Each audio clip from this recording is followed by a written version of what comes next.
Hello everyone, welcome back to my book लो। तो आइए हम लोग शुरू करते हैं अपने 28 मई का डेली करंट अफेयर। देखिए क्वेश्चन नंबर 1 क्या लिखा हुआ है।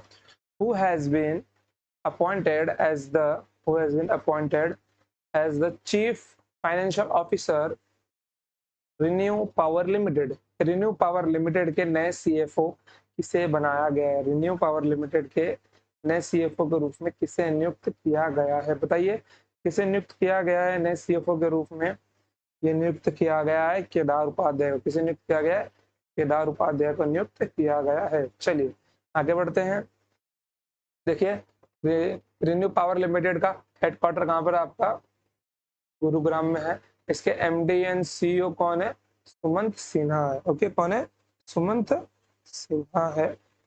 वेट, यहाँ पे कुछ तो टाइपिंग मिस्टेक है मे बी, तो यहाँ पे सुमंत सिन्हा नहीं आएगा। ओके, इरेज करो।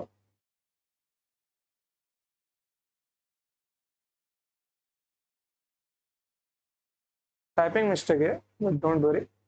यहाँ पे आप लोग लिख लो अपना नाम। क्या लिख लो? केदार उपाध्याय। क्या लिख लो? केदार उपाध्याय। चलिए, केदार उपाध्याय। चलिए,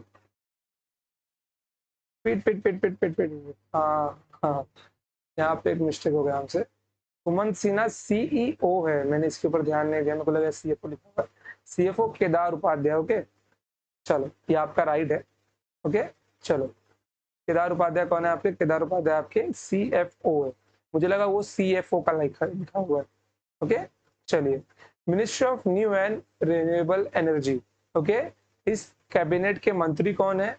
आर के सिंह है। स्टेट, यहाँ के स्टेट के मंत्री कौन है? भगवत कुंभार। ओके, जेट एयरवेज के सीएफओ कौन है? विपुला। विपुला ही बोलो, सब में थोड़ा उनका डिफिकल्ट है। एलआईसी के सीएफओ कौन है? सुनील अग्रवाल जी। ओके, चलिए। यूपीएससी के चेयरमैन कौन है? मनोज सोनी है, बट वो नीचे छुप सा गया है। ओके, लिखा हुआ है मैंने, उसको आप लोग लिख लो।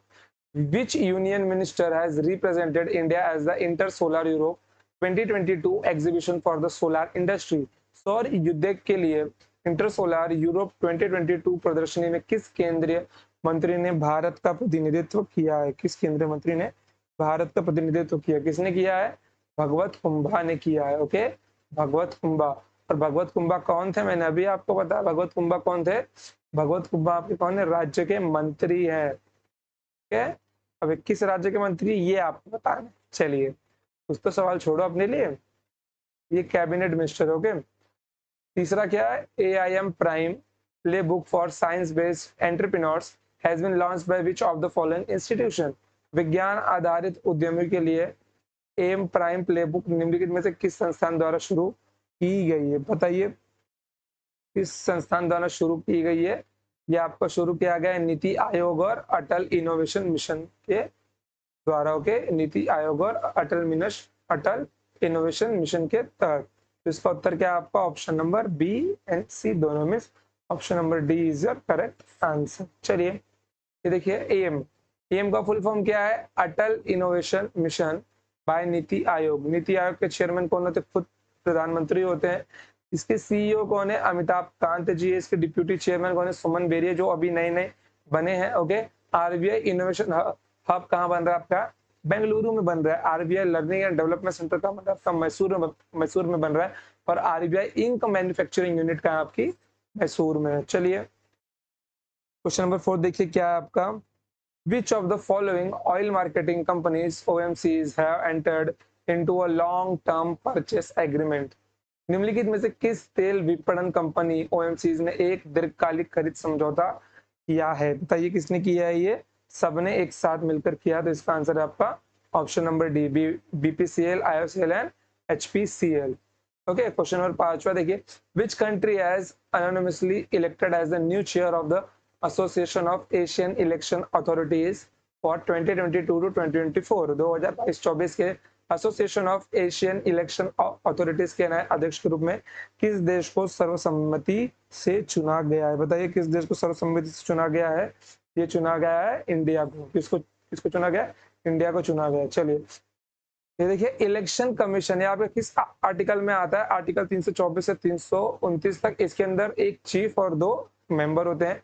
चीफ इलेक्शन कमिश्नर कौन है, हम लोगों के राजीव कुमार जी, और फर्स्ट चीफ इलेक्शन कमीशन के अध्यक्ष कौन थे, सुकुमार सेन थे।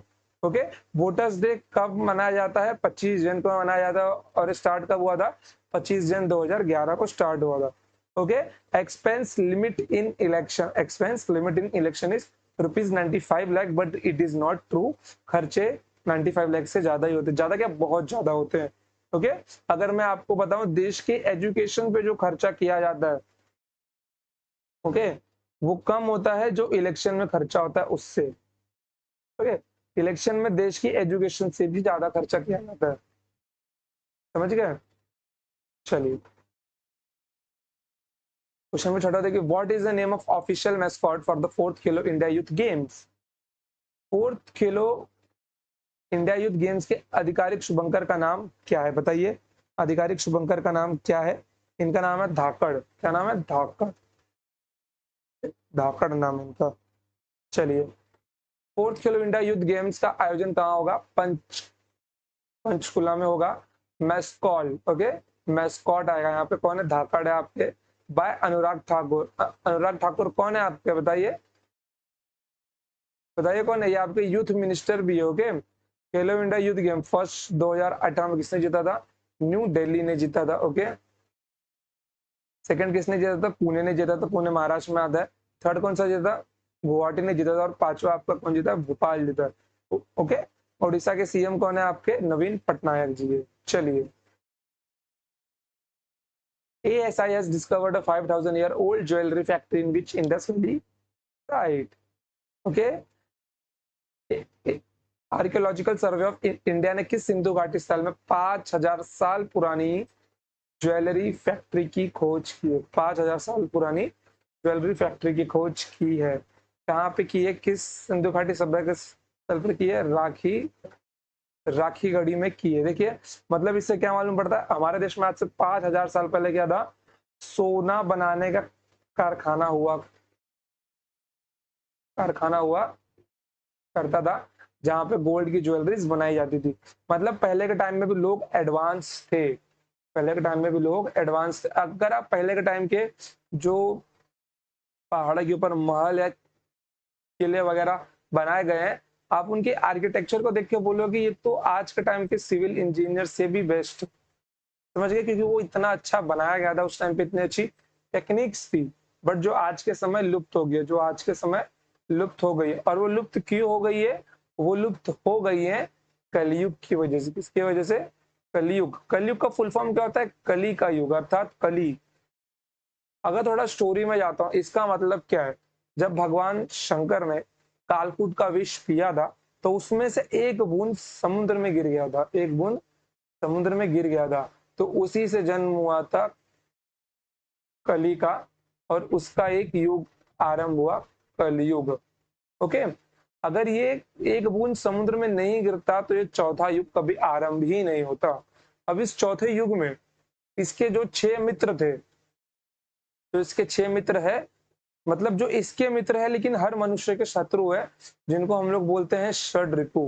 क्या बोलते हैं, षड रिपु बोलते हैं। किसी भी इंसान के संपूर्ण विकास में सबसे बड़ी बाधा ये होते हैं। इसमें पहला आता है काम, क्रोध, लोभ, मोह, माया और मत्सर। ओके, काम, क्रोध, लोभ, मोह, माया, मत्सर, ये 6 ऐसे विकार हैं जिनसे मनुष्य कभी उभर नहीं पाता है। मनुष्य चाह के भी ना चाह के भी इनके अंदर लिप्त ही रहता है। क्या आपको नहीं लगता आज के युद्ध के हाथ में अगर मोबाइल दिया गया तो वो अपनी भावना के पीछे है। हर छोटी छोटी बात पे क्रोध करना, लोभ, लालच होना मन के अंदर, किसी चीज को लेकर मोह होना, मतलब कि वो चीज अगर कोई छीन लिया तो वो बर्दाश्त नहीं कर पाएगा उसको। ओके, वो चीज कोई अगर छीन लिया तो वो बर्दाश्त नहीं, वो बिल्कुल बर्दाश्त नहीं कर पाएगा। माया, माया मतलब उसकी इच्छा है, माया मतलब उसकी इच्छा है, मतलब कि उसको सोने के लिए बेड चाहिए, रहने के लिए घर चाहिए। देखो आज का टाइम पे जरूरी नीड है, लेकिन ये माया क्या है, अगर कोई इंसान अगर नॉर्मल सपोज अगर जंगल में भी वास करता है तो वहां पे पर्याप्त तो साधन है कि वो अपनी जीविका जी सके, और बाकी उसको छोड़ के सब इच्छाएं जो हमको चाहिए, पढ़ने के लिए लैपटॉप चाहिए, रूम में फैन चाहिए, बेड चाहिए, रहने के लिए घर चाहिए, सब इच्छाएं तो है, तो ये माया है। ओके, देखो माया होना जरूरी है, लेकिन माया का आदी बन जाओ ये जरूरी नहीं है। और एक होता है मत्सर, नशा, सबसे बुरी चीज। ओके, तो ये 6 ऐसे शत्रु है जिसके ऊपर इंसान अगर विजय प्राप्त कर लेता है तो वो अपने आंतरिक ऊर्जा, बोलते हैं ना, वो अपने मन पर कंट्रोल पा लेता है। मन पे कंट्रोल पाने के लिए इन पे कंट्रोल पाना पहले बेहद जरूरी है, क्योंकि मन के ये जो 6 विकार है ये बर्बाद कर देते हैं इंसान को, इंसान की मानसिक क्षमताओं को बर्बाद कर देते हैं। आपको पहले, आपको पता होगा, जब जो पहले के युग थे उसके अंदर 25 साल तक, उसके अंदर 25 साल तक लोगों को गुरुकुल में रखा जाता था। क्यों रखा जाता था? क्योंकि अगर 25 साल तक, मैं इंग्लिश में बोलूंगा नहीं तो क्या पता ऑडियंस को अच्छा ना लगे, अगर सीमेन रिटेंशन नहीं होता है 25 साल की एज तक, तो आपके अंदर एक आध्यात्मिक ऊर्जा डेवलप होने लगती है, जिससे आपका शरीर का, मानसिक का और मन का, तीनों का अच्छे से विकास होता है, और वो सब अपने एकदम पराकाष्ठा तक पहुंचने के काबिल बन जाती है। बट आज का बालक वैसा बिल्कुल भी नहीं है, आज का बालक बिगड़ता जा रहा है। और ये जो वीडियो देख रहा है ना, मैं तो बोलूंगा आज के समय 99.99% ऐसे लोग होंगे जिनके अंदर ये 6 अवगुण होंगे ही होंगे। वो 6 में से किसी एक पे, मतलब भले उसने 5 के ऊपर उसका कंट्रोल हो, लेकिन एक के ऊपर उसका कंट्रोल नहीं होगा, चाहे 2 पे होगा, 3 पे होगा, लेकिन 6 के 6 पे आज के समय बहुत rarest of the rare case कोई एक मिल गया तो इसका उसके ऊपर कंट्रोल होगा, क्योंकि ये ना किसी को दिखाई नहीं देते। देखो चलो मैं मान लेता हूँ कि क्रोध दूसरे देख देख सकते हैं, लोभ भी देख सकते हैं, मोह, माया, मत्सर, ये देखा जा सकता है, लेकिन ये एक ऐसी भावना है जो इंसान अकेले में रहता है तब, समझ गए? इस भावनाओं पे काबू पाना, इसका अर्थ होता है बाकी 5 भावनाओं पे काबू पाने की शक्ति प्राप्त करना। ओके, चलो थोड़ा सा आध्यात्म की ओर से हटते हैं और अपने क्वेश्चंस पे जाते हैं हम लोग, नहीं तो क्वेश्चंस छूट जाएंगे। चलिए, पृथ्वीराज चौहान के काल के 16 सिक्के बागपत के यूपी में मिले थे हमको। ज्वेलरी फैक्ट्री कहाँ मिली है? राखी राखी राखी गढ़ी में मिली है, जो कहा हरियाणा में है। एएसआई मतलब आर्कियोलॉजिकल सर्वे ऑफ इंडिया का हेडक्वार्टर कहाँ पर है? न्यू दिल्ली में है। जेडएसआई जू जियोलॉजिकल सर्वे ऑफ इंडिया का हेडक्वार्टर कहाँ पे? कोलकाता में है। और जीएसआई का मतलब जियोलॉजिकल सर्वे ऑफ इंडिया का, sorry, geographical survey of India का हेडक्वार्टर कहाँ पे आपका? कोलकाता में ही है इसका। ओके, एएसआई के चीफ कौन है? वी विद्यार्थी हैं। और जेडएसआई के चीफ कौन है? धृति, सॉरी, धृति बैनर्जी है। आप मुझे बताइए जीएसआई के चीफ कौन है? ओके, चलिए, which country has proposed the European political community for countries hopeful of joining the European Union? यूरोपीय संघ में शामिल होने की आशा रखने वाले देशों के लिए किस देश ने यूरोपियन पॉलिटिकल कम्युनिटी का प्रस्ताव रखा है? बताइए किस देश ने रखा है ये प्रस्ताव? ये रखा है आपके फ्रांस ने। किसने रखा है? ये फ्रांस ने प्रस्ताव रखा है। चलिए, क्वेश्चन नंबर 9 देखिए, which country is hosting the Thomas and Uber cup 2022? कौन सी country Thomas and Uber cup की मेजबानी कर रहा है? थाईलैंड कर रहा है। और आपको बता देता हूँ भारत ने पहली बार थॉमस कप को जीता है। थॉमस कप को भारत ने पहली बार जीता है, तो ये इस देश के लिए बहुत ज्यादा गर्व की बात है। अब आपको बताना है कि ये किस गेम से रिलेटेड है, क्योंकि मैंने पिछले लेक्चर्स में भी आपको इसका आंसर दे चुका है कि थॉमस किस गेम से रिलेटेड है। और अगर आपको इतना भी नहीं पता तो इसकी एक वीडियो है फाइनल मैच की जो बहुत वायरल हुई है सोशल मीडिया के ऊपर। ओके, चलिए, क्वेश्चन नंबर 10 क्या है? Which state government has launch the second phase of the Ladki Lakshmi scheme Ladli Lakshmi scheme 2.0 to encourage girl children? इस राज्य सरकार ने बालिकाओं को प्रोत्साहित करने के लिए लाडली लक्ष्मी योजना 2.0 के दूसरे चरण की शुरुआत की है। और ये राज्य कौन सा आपका? मध्य प्रदेश। कौन सा राज्य है ये? मध्य प्रदेश राज्य है। अब देखो यहाँ पर, अब मैं आपको बोलूंगा, आप किसी भी राज्य के बच्चे रहो, ओके, बट आपको इतना पता होना चाहिए कि आपके राज्य में कौन सी योजनाएं चालू है, आपके राज्य में कौन सी योजनाएं चालू है, और आपको किन किन योजनाओं से लाभ मिल रहा है या लाभ नहीं मिल रहा है। जिनसे लाभ नहीं मिल रहा है जाके उनका लाभ उठाइए, समझ गए। आज के समय मिडिल क्लास में से बहुत सारे लोग हैं जो लोग इन योजनाओं पे ध्यान नहीं देते। जिन योजनाओं पे ध्यान देने के बाद उनकी लाइफ थोड़ी सी सुगम बन सकती है, थोड़ा सा उनको हेल्प मिल सकता है, लेकिन वो लोग जाते ही नहीं है, समझ गए। बट आप ऐसा मत कीजिए, आप लोग पढ़े लिखे लोग हैं, आप लोग पहले देखिए आप लोग किस राज्य में रहते हैं, उस राज्य में कौन कौन सी योजनाएं चालू है, उस योजना की एलिजिबिलिटी क्या है। ओके, उस योजना की एलिजिबिलिटी क्या है। जैसे देखिए अगर मैं आपको बताता हूँ, अभी 2021 के स्टार्टिंग में केंद्र सरकार ने योजना निकाली थी कि एसबीआई के तहत क्या होगा, किसी भी औरत को अपना खुद का बिजनेस स्टार्ट करने के लिए 2 लाख रुपए नगद राशि मिलेगी। ओके, खुद का बिजनेस स्टार्ट करने के लिए, और ये भरने के लिए उसको मे भी शायद 20 साल तक का समय मिला था, वो भी विदाउट इंटरेस्ट। देख रहे हो, 2 लाख 20 साल, बहुत ज्यादा समय होता है, वो विदाउट इंटरेस्ट। अब ये अमाउंट 2 लाख है नहीं, उतना कंफर्म नहीं, लेकिन इससे ज्यादा ही थी या इतनी ही थी। ओके, अब इससे क्या हुआ, मेरे फ्रेंड की मॉम थी जो एजुकेटेड थी, बट ड्यू टू मैरिज वो कुछ कर नहीं पा रही थी। बट जब उनको समय मिला, उनके बच्चों की शादी हो गई, अब उनके पास टाइम था। ओके, उनकी एज अभी रिसेंट में 45 है। उन्होंने इस योजना का लाभ उठाया और खुद की एक शॉप चालू करी समझ गए। इस योजना का लाभ उठाना ही चाहिए, क्योंकि ये 2 लाख की जो आर्थिक सहायता है वो कोई उनको नहीं देता, लेकिन गवर्नमेंट ने उनकी मदद की, समझ गए। चलिए, लाडली लक्ष्मी योजना, इसकी शुरुआत कब हुई थी, अप्रैल 2007 को हुई थी। लड़कियों को शिक्षा और आर्थिक विकास के लिए इसमें प्रोत्साहन प्रदान किया जाएगा। शुरुआत किसने की थी, मध्य प्रदेश गवर्नमेंट ने की थी। ओके, सबला योजना किसने चालू की थी, Rajiv Gandhi scheme for empowerment of adolescent girl. Okay, शुरू कब हुआ था, 2010 में हुआ था। इसमें गर्ल्स की एज क्या रहनी चाहिए थी, 11 से 18 सालों के, और इसका मोटो क्या था, न्यूट्रिशन एंड करियर एजुकेशन। चलिए, 2010 की है, लेकिन एजुकेशन लेवल आज तक बढ़ नहीं पाया इंडिया में। स्कूल की एजुकेशन, स्कूल कॉलेज और यूनिवर्सिटीज की जो एजुकेशन लेवल की बात कर रहा हूं मैं, लोग आज भी मार्क्स के पीछे भाग रहे हैं।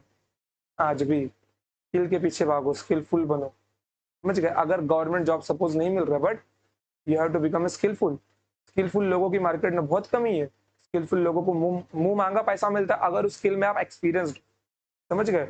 मैं तो कहता हूँ बस 5 साल किसी स्किल में लगा दो यार, मुंह मांगा पैसा मिलेगा आपको। कौन कहता है पैसा नहीं है, पैसे निकालने वाले टैलेंट चाहिए, समझ गए। चलिए, who among the following took charge as a vice chairman at the Denmark based maritime anti corruption network। निम्नलिखित में से किसने डेनमार्क स्थित मैरीटाइम एंटी करप्शन नेटवर्क के उपाध्यक्ष के रूप में कार्यभार संभाला है, बताइए किसने कार्यभार संभाला है। ये कार्यभार संभाला है राजीव उन्नी ने। किसने संभाला है, राजीव उन्नी ने संभाला है। चलिए, क्वेश्चन नंबर 12 देखिए, who among the following is the author of the book the struggle for police reforms in India, rural police to people's police.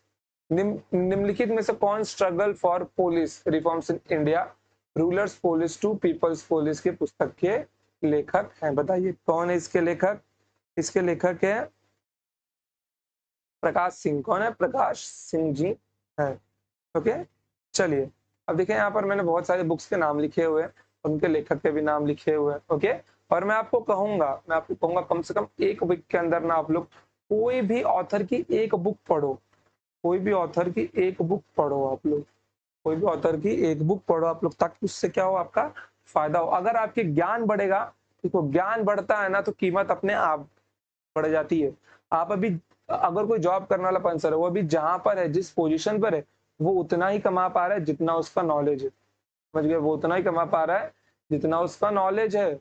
वो अगर किसी इस्टेब्लिश्ड कंपनी में, लेकिन फिर भी उसकी सैलरी कम है, तो इसका मतलब ये कि उसका नॉलेज कम है, जिसको उसको बढ़ाने की जरूरत है। बढ़ाने की नहीं, बहुत रिफॉर्म करने की जरूरत है उसको अपने नॉलेज की, या उसको अपने नॉलेज को रिफॉर्म करने की जरूरत है, समझ गए। चलो, तो आज के लिए इतना ही रखता हूँ बच्चों, मिलेंगे next time. Till then tata bye bye, जय हिंद जय भारत, लव यू ऑल।